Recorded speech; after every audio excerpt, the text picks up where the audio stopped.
Assalamualaikum warahmatullahi wabarakatuh. Untuk materi ini adalah sistem dan jenis basis data. Seperti yang kita sudah bahas di sesi sebelumnya, bahwa kita sudah belajar tentang analogi database ya, atau basis data. Dan sekarang kita akan bahas tentang sistem basis data. Jadi database yang tadi kita sudah bahas itu akan kembangkan lagi menjadi sebuah sistem basis data. Dimana kalau sistem seperti yang ada di sini ya, bahwa sistem itu dia tatanan atau keterpaduan. Jadi tidak hanya satu komponen saja yang ada, tapi terpadu di situ yang terdiri dari sejumlah komponen fungsional dengan satuan fungsi atau tugas khusus yang saling berhubungan dan secara bersama-sama bertujuan untuk memenuhi suatu proses atau pekerjaan tertentu. Jadi itulah definisi sistem secara umum ya, bahwa ada keterpaduan, kemudian sejumlah komponen, kemudian saling berhubungan dan ada tujuan untuk memenuhi proses atau pekerjaan tertentu. Itulah sistem secara umum. Nah, bagaimana dengan sistem basis data? Sistem basis data di sini adalah kumpulan tabel data yang saling berhubungan atau sekumpulan program dan sekumpulan program ya yang bisa disebut sebagai DBMS di situ, Database Management System, yang memungkinkan beberapa pemakai dan atau program lain untuk mengakses dan memanipulasi tabel-tabel tersebut. Jadi kita cek kata kuncinya. Yang pertama adalah dia kumpulan tabel data. Kalau dia mengandung tabel tabular ya, berarti kumpulan tabel. Kalau enggak ya kumpulan data penyimpan saja, entitas gitu ya. Dan saling berhubungan. Kemudian ada program yang mengelolanya. Jadi tidak hanya data yang tersimpan saja, tapi ada program yang disebut sebagai DBMS ya, Database Management System, itu yang ngelola sebenarnya. Yang ngelola database ini.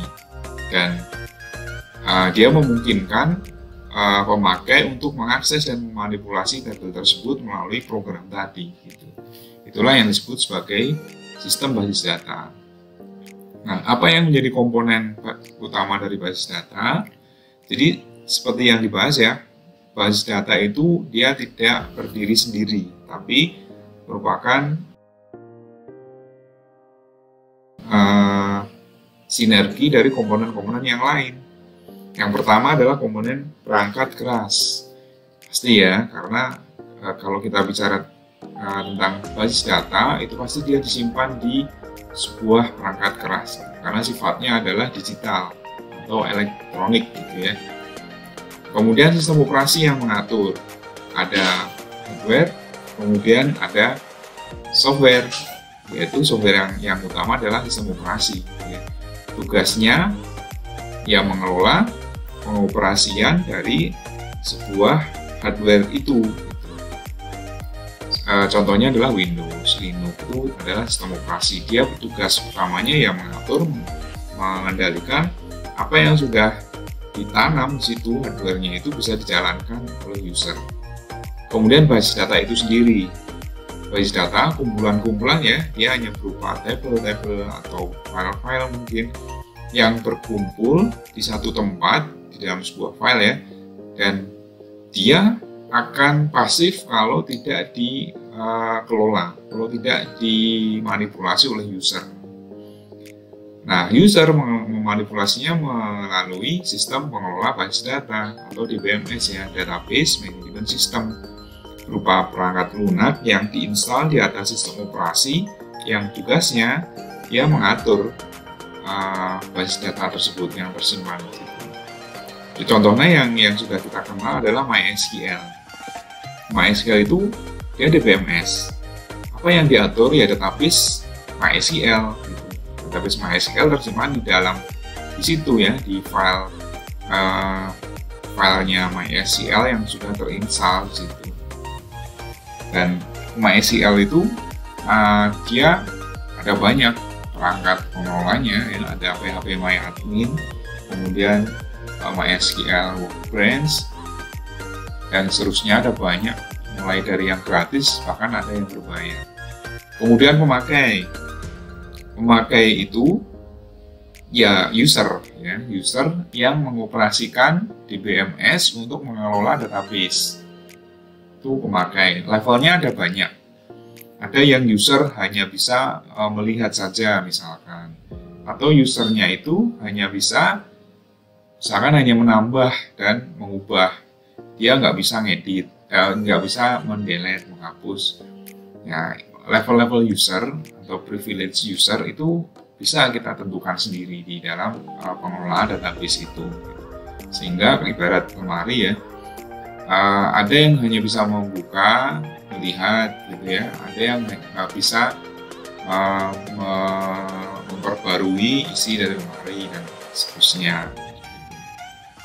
Dan mungkin ada aplikasi lain yang sifatnya opsional, sifatnya untuk mendukung, misalkan aplikasi untuk visualisasi data, kan seperti itu.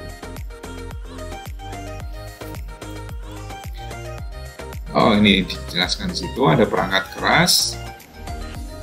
Dia bisa berupa komputer yang di dalamnya ada hard disk, kemudian removable disk, kemudian media perangkat untuk jaringan juga dia disebut sebagai perangkat keras karena database itu sifatnya adalah elektronik sehingga dia membutuhkan perangkat keras untuk menyimpan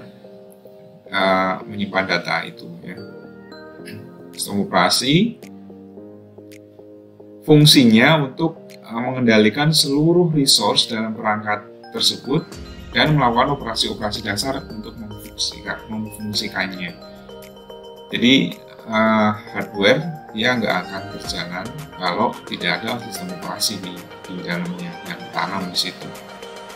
Sehingga ini menjadi penting untuk menjalankan rangkaian-rangkaian hardware yang sudah dirangkai ya.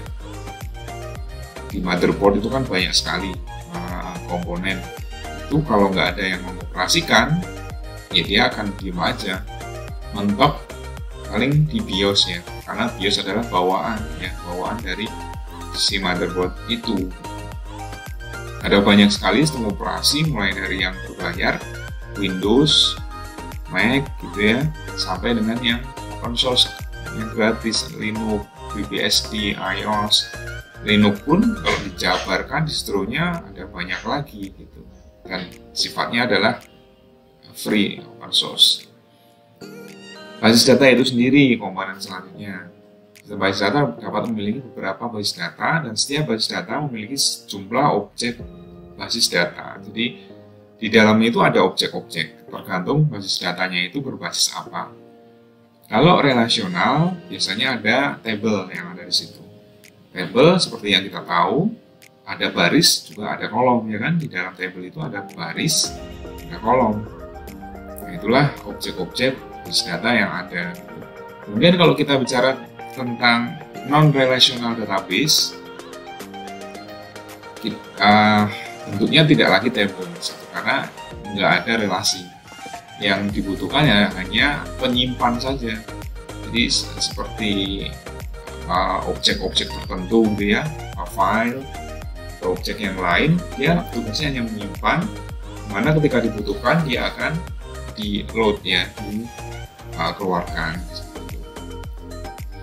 DBMS, sistem pengelola basis data, menerapkan mekanisme pengamanan data, pemakaian data secara bersama, keakuratan dan konsistensi data dan seterusnya.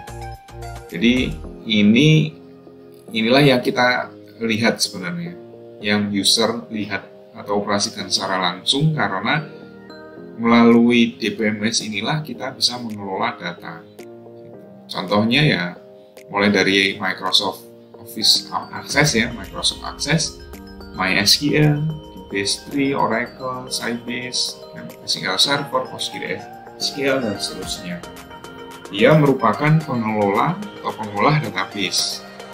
Tentunya software yang harus diinstal. Kemudian pemakai atau user. User pun ada banyak pengelompokannya. Ada programmer aplikasi. Kalau yang namanya programmer pasti dia adalah yang berinteraksi dengan basis data melalui DML. Ya, program itu dalam bahasa pemrograman induk. Jadi dia memang tugasnya adalah membuat sebuah sintak yang digunakan untuk memanipulasi data. Itu programmer aplikasi. Sehingga bisa dibilang di sini dialah yang tahu ya, yang tahu tentang bagaimana database itu disimpan kemudian diperlakukan. Yang kedua adalah user mahir atau user yang berinteraksi dengan base data tanpa harus menulis modul program. Jadi tugasnya user mahir ini tugasnya adalah untuk dia hanya mengakses ya dengan bahasa query yang disertakan di BMS. Jadi tugasnya hanya mengakses. Kalau memang di BMS-nya itu user friendly, dia hanya jalankan aja menu-menunya, tinggal klik-klik gitu ya. Tapi kalau mau yang lebih advance, lebih lanjut gitu, dia pakai sintaks atau pakai bahasa query. Nah, query itulah yang kalau di dalam RDBMS Relational Database sudah ditentukan ini seperti apa di bahasa SQL. Kemudian ada user umum, yaitu pemakai yang berinteraksi dengan basis data melalui pemanggilan suatu program permanen atau executable program yang telah disediakan sebelumnya. Ini lebih umum lagi ya, kalau tadi kita cek user mahir berarti dia selain punya kemampuan untuk mengakses data, pasti dia basic IT-nya ada di situ. Basic database-nya ada, mungkin dia pernah ikut pelatihan atau apa tentang database yang dia kelola dan seterusnya. Kalau ini user umum, dia sifatnya adalah umum. Jadi seperti operator biasa ya, yang tugasnya hanya menjalankan aja aplikasi permanen atau aplikasi yang sudah disediakan sebelumnya. Jadi ini lebih ringan lagi. Kita contohkan aja operator-operator yang bekerja di helpdesk, misalkan di CS ya, helpdesk CS, kemudian di front office, itu mereka adalah user umum yang pekerjaannya hanya klik-klik saja. Lebih seringnya itu hanya menjalankan menu, tidak dibutuhkan syarat khusus harus mengetahui database-nya, mengetahui platform database-nya apa, bahasa query-nya seperti apa, dia nggak perlu, karena hanya umum ya, hanya menjalankan saja. Kemudian user khusus, pemakai yang menulis aplikasi database non-konvensional tapi untuk keperluan khusus.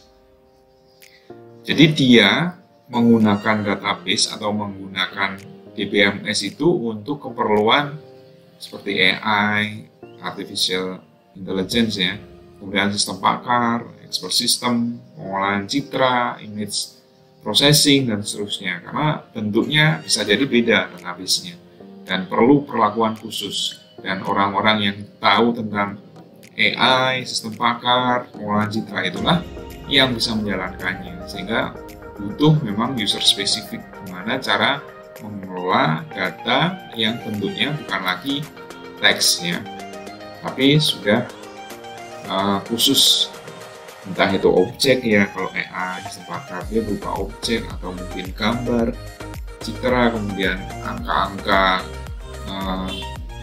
nilai tertentu, koordinat, dan seterusnya. Aplikasi perangkat atau perangkat lunak lain ini sifatnya opsional, kalau kita butuh kita bisa pakai. Kalau enggak ya udah cukup DBMS itu aja udah cukup gitu. Berupa aplikasi lain untuk membedakan peran pemakai dalam pengelolaan basis data. Ini penggunaannya seperti itu. Jadi dibedakan kalau memang dia hanya melihat saja butuhnya, ya udah kasih aplikasi lain yang hanya bisa melihat atau hak aksesnya dibedakan.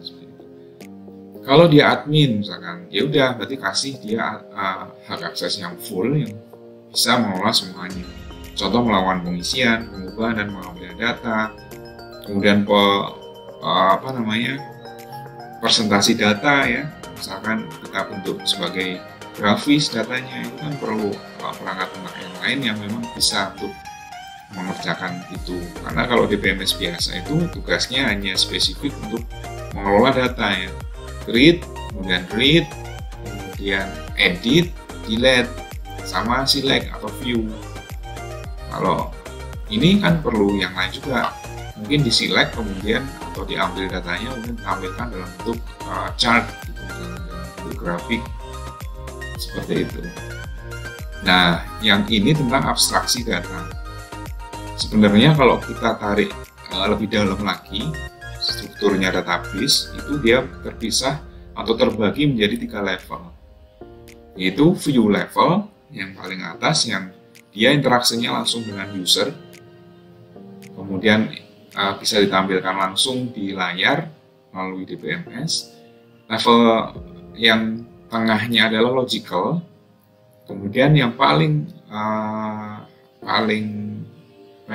fisik ya, paling bawah lah ya, paling primitif bisa jadi seperti itu, dia yang hanya bisa diakses oleh mesin ya, karena ini urusannya dengan penyimpanan, dengan hardware. Hardware itu kan kodenya kode biner seperti itu.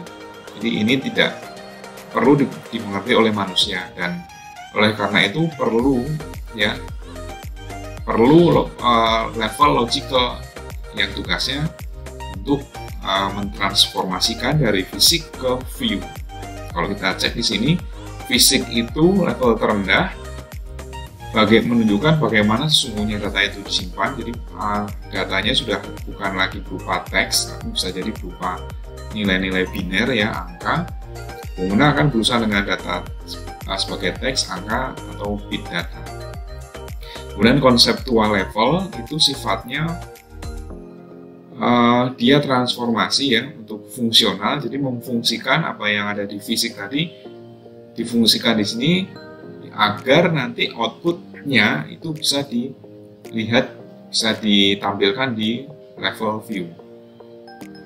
Kemudian di level view itu menunjukkan sebagian dari basis data. Artinya sebagian itu ya, kalau kita meng-create database, kemudian create table di dalamnya, sebenarnya kalau kita create satu table, itu tidak, yang kita create bukan hanya satu table saja itu, cuman yang kita tampilkan, yang kita lihat oleh user itu ya satu table itu. Padahal di situ nanti ada file-file lain pendukung dari table tersebut, dan itu kita nggak perlu tahu.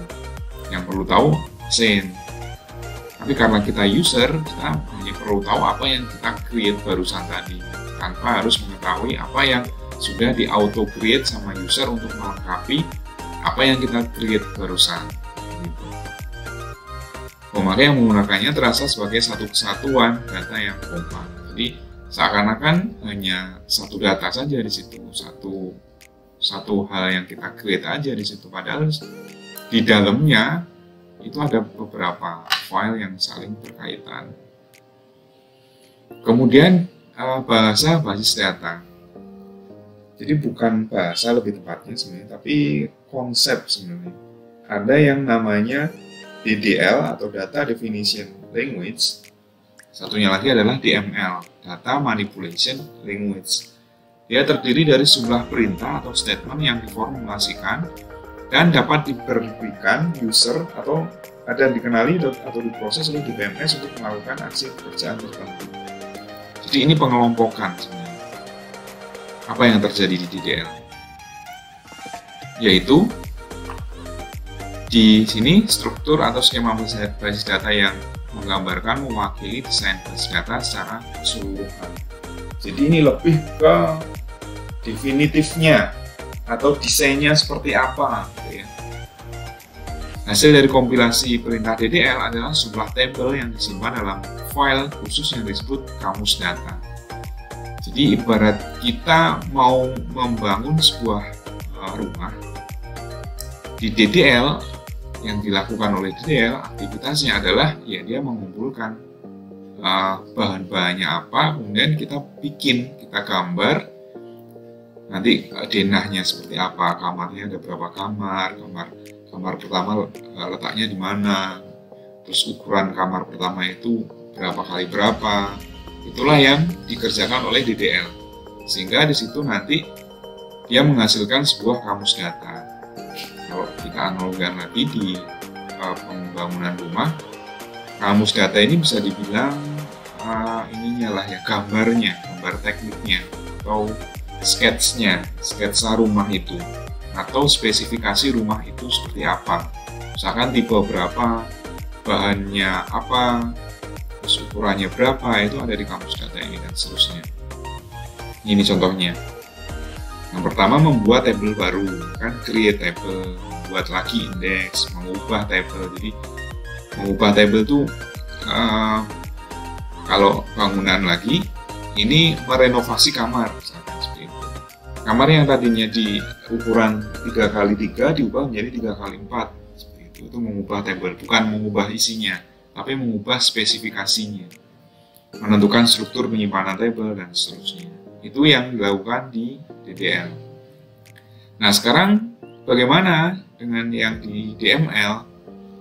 DML itu bentuk basis data yang berguna untuk melakukan manipulasi dan pengambilan data pada suatu basis data yang berupa yang pertama penyisipan atau penambahan, ya, insert, kemudian penghapusan, delete, pengubahan data, update, karena semuanya berhubungan dengan manipulasi. Ibarat rumah atau kamar, DML itu adalah pekerjaan mengisi kamar itu.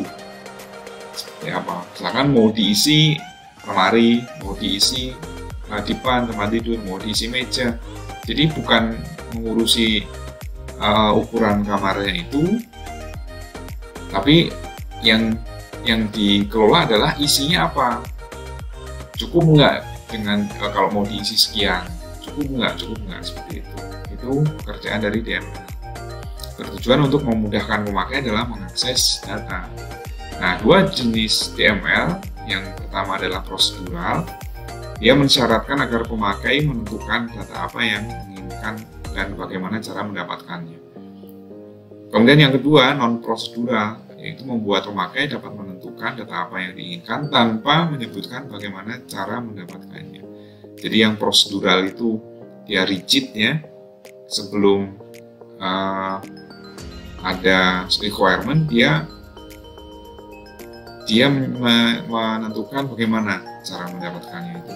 Tapi kalau non prosedural dia sifatnya lebih fleksibel, lebih bebas karena tidak menyebutkan bagaimana cara mendapatkannya. Kemudian ini adalah struktur sistem secara keseluruhan. Kalau kita lihat di database, ya, antara yang paling atas ini adalah level view. Ini yang kita lihat selama ini berupa aplikasi. Di situ ada application interface, application programnya, query-nya seperti apa, sampai dengan database scheme-nya. Ini pengaksesnya, database administrator, kemudian ada naive user, application programmer. User akan berhubungan dengan antarmuka di PMS-nya di sini. Kemudian yang tengah itu adalah level perantaranya, konseptualnya. Tugasnya banyak melakukan translate, ya, mentranslate apa yang ada di sini, bahasa mesin ke bahasa manusia. Dan sebaliknya, ketika user atau manusia itu melakukan request, permintaan, dia diterjemahkan sama yang ada di sini ini. Kemudian setelah diterjemahkan menjadi bahasa mesin, baru dia akan memerintahkan ke mesin. Mau menghapus, mengubah, menambah, itu dia perintahkan di sini. Dan yang ini, yang terakhir, yang paling bawah ini adalah di storage, dia level paling rendah dari database. Tugasnya hanya menyimpan saja. Menyimpan database atau menangkap request yang ada di sini, merespon apa yang di request di level-level di atasnya. Nih, file manager untuk alokasi ruang dalam disk dan struktur data apa yang dipakai. File manager di sini. Database manager menyediakan interface antara data low level dengan program aplikasi database manager. Nih, jadi dia menyediakan interface yang tugasnya menghubungkan antara level di atas dan di bawahnya, atau di bawah dan di atasnya. Query processor menerjemahkan perintah-perintah dalam query language ke perintah low level yang dimengerti oleh database manager. Query processor. Nih, dia menangkap apa yang diperintahkan oleh user melalui sebuah query, kemudian diterjemahkan oleh query processor, disampaikan ke database manager, dan di database manager ini akan nanti disimpan di storage. Gitu. DML compiler, pre-compiler, dia mengkonversi perintah DML yang ditambahkan dalam sebuah program aplikasi ke pemanggilan prosedur normal yang dalam bahasa induk. Mengkonversi perintah DML. Kalau DDL compiler, dia mengkonversi perintah DDL ke sekumpulan tabel. Jadi tugasnya masing-masing ya. Kalau DDL dia ngurusi tentang perintah-perintah DDL. Membangun rumah, membangun kamar, merenovasi kamar, kemudian mengecilkan, membesarkan kamar, seperti itu. Kalau DML pre-compiler, dia tugasnya berurusan dengan DML. Mau diisi misalkan dipan 1, meja 1, mau diisi kursinya 5, itu DML pre-compiler. Dan ini adalah evolusi DBMS paling tidak sampai beberapa tahun belakangan ini. Jadi database management system itu dibagi menjadi beberapa jenis karakteristik ya, sesuai dengan tugasnya seperti apa atau bentuknya itu seperti apa data yang dikelolanya. Yang pertama adalah flat file database, yang kedua adalah relational database, kemudian ada NoSQL. Nah, kalau flat file database, dia merupakan bentuk paling sederhana dari database yang berupa teks. Teks itu bisa disusun sebagai kumpulan baris dan kolom atau tabelnya. Dan setiap baris dari file tersebut merupakan record. Ini merupakan flat file database. Jadi bentuknya adalah tabular, kemudian apapun bisa diisikan di sini. Ya, karena tidak ada relasi, tidak ada ketergantungan dengan tabel yang lain. Jadi seperti kita ngelis sesuatu di kertas saja, bikin tabel di kertas, pakai penggaris, thread gitu, kemudian di kotak-kotak, kemudian diisi di situ, dituliskan. Udah seperti itu. Dan ini kelemahannya adalah data redundansi, ada pengulangan data di situ. Data yang sudah pernah dituliskan itu bisa jadi muncul lagi karena memang mekanisme untuk dia membatasi datanya nggak boleh kembar, nggak boleh ganda itu nggak ada. Nah, dia sifatnya murni flat file. Kemudian relational database. Nah, dalam relational ini database disimpan dalam bentuk baris dan kolom sama seperti tabel, tapi sifatnya adalah saling merelasi satu sama lain sesuai kebutuhan. Jadi tidak semuanya ditulis dalam satu tabel besar seperti itu, tapi tabelnya itu cenderung dipisah-pisah. Kemudian nanti ketika ingin mengakses tabel yang lain yang masih ada kaitannya dengan tabel yang sebelahnya, misalkan tabel yang kita pakai ini tinggal relasi aja yang kita mainkan di situ. Itu adalah RDBMS, Relational Database Management System. Golongan yang kedua adalah hierarchical database. Jadi database hierarki. Hierarki bentuknya seperti ini ya, dia seperti struktur pohon mulai dari root sampai ke child, grandchild dan seterusnya. Model seperti ini akan dijumpai untuk kasus-kasus tertentu. Tapi untuk transaksi yang akan kita pelajari ini adalah bentuknya adalah Relational Database Management System (RDBMS). Kemudian NoSQL yang selanjutnya. NoSQL ini merupakan database terbaru sebenarnya yang dia mengambil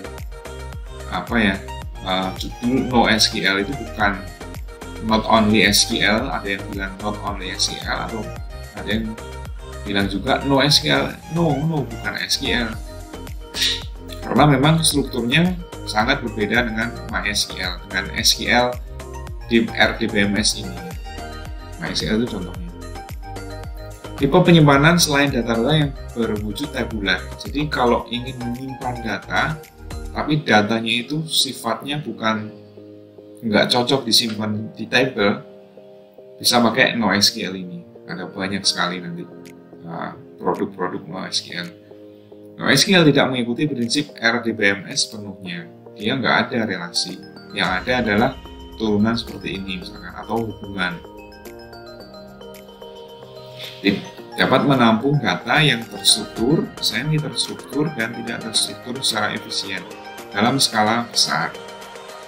Jadi, NoSQL diandalkan saat ini untuk membangun sebuah web yang membutuhkan data yang besar. Misalkan web tentang sosial media, seperti itu.